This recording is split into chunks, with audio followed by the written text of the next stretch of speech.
on par with the state-of-the-art ASICs. And so once we could do that, once we could achieve that level of performance and functionality, then after that, we can layer on top AI. And so we have great partners here. You could see SoftBank and T-Mobile, Indosat, and Vodafone are doing trials. Nokia, Samsung, Kyocera are working with us on the full stack. Fujitsu and Cisco are working on the systems.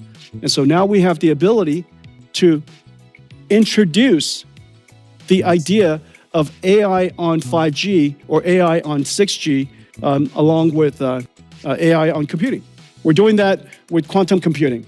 Quantum computing is still at the noisy intermediate scale quantum called NISQ. However, there are many, many good applications we could already start to do. And so we're excited about that. We're working on a quantum classical or quantum GPU computing platform. We call it Q2Q, working with amazing companies around the world. GPUs could be used for pre-processing and post-processing, for error correction, for control. And so in the future, I predict that all supercomputers will have quantum accelerators, all have quantum QPUs connected to it.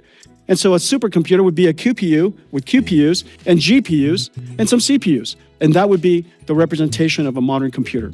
So working with a lot of great companies in this area. AI. 12 years ago, we started with perception. AI models that can understand patterns, recognize speech, recognize images. That was the beginning. The last 5 years, we've been talking about generative AI, the ability for AI to not just understand, but to generate. And so it could generate from text to text. We use that all the time in ChatGPT. Text to images, text to video, video to text, images to text. Almost anything to anything, which is the really amazing thing about AI, that we've discovered a universal function approximator.